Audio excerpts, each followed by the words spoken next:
కొత్త సంవత్సరంలా కొత్త నిర్ణయాలు తీసుకుంటా, కొత్త జీవితాన్ని ప్రారంభిస్తా, నేను కొత్తగుంటా, నన్ను యూసేటోళ్లకు కొత్తగా కనిపిస్తానని చెప్పిన మా రవలి ఇయాల ఏం కొత్త వార్త పట్టుకొచ్చిందో ఏమో. రవలి, ఓ రవలి,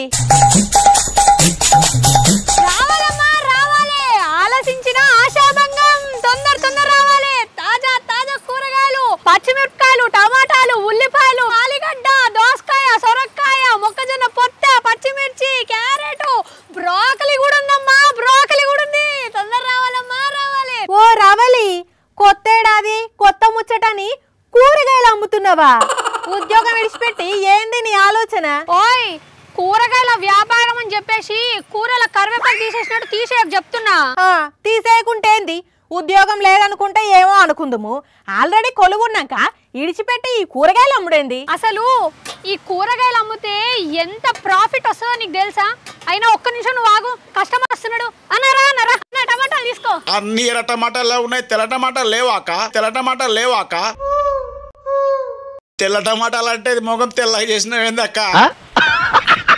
బయట 50కి 3 కిలోలు ఇస్తుంటే నువ్వేందక్క 50 కిలో ఇచ్చుడేంది? పోక పో. ఇగో తీసుకుంటేనేమో తీసుకో, లేకపోతే పో. నా గిరాకీ మాత్రం డిస్టర్బ్ చేయకు నువ్వు. గింత కోపం ఏందక్క? అంత కోపంతో నమ్మితే ఎవరు కొంటారు రవలి? నీ కోపానికి కస్టమర్లు వస్తారా? కోపిస్టి పిచ్చిదాన్ని తిట్టుకోరు. ఓయ్, ఏమనుకుంటున్నావు అంజలి? రవలి వ్యాపారం అంటే సోమవారం సోమాజిగూడ, మంగళవారం మల్కాజ్గిరి, బుధవారం బోయిన్పల్లి, గురువారం గుడిమల్కాపూరు, శుక్రవారం సూరారం, శనివారం శంకర్పల్లి, ఆదివారం ఆదిపట్ల. ఏమనుకుంటున్నావు? ఏక్ నెంబర్ వ్యాపారం అంటే నాదే ఆడ. రావాలమ్మా, రావాలి, జల్దీ జల్దీ రావాలి. తాజా తాజా కూరగాయలు. నువ్వు ఆఫీస్కే చక్కగా రావు, దినాము ఒక సంత తిరిగి అమ్ముతావంటే మేము నమ్మాలనా? ఫుల్ టైం రంగంలోకి దిగిన మామూలుగా ఉండదు మనతోని. ఆహా, ఎన్ని సంతలలో అమ్మినావు? ఇప్పుడు ఎంత వచ్చినాయి పైసలు? నాకు తెలుసు నువ్వు నమ్మవని. నువ్వు నెలకిచ్చే జీతం నాకు ఒక్క రోజులో వస్తుంది. అయినా నిన్నటి కంటే వ్యాపారం ఇంకా బాగా సాగింది. అయినా నువ్వు నమ్మవులేపో. ఏంది రవలి, నువ్వు చెప్పేది నిజమా? అసలు ఈ ఐడియా ఎవరిచ్చిండ్రు నీకు? పంజాబ్ లో ఉండే సందీప్ సింగ్ అన్న న్యాయశాస్త్రం, పంజాబీలో జర్నలిజం, పొలిటికల్ సైన్స్, ఇంకా లాలో PhD చేసి కాంట్రాక్ట్ ఉద్యోగం చేస్తున్నా కూడా పాపం ఇల్లు గడుస్తలేదంట.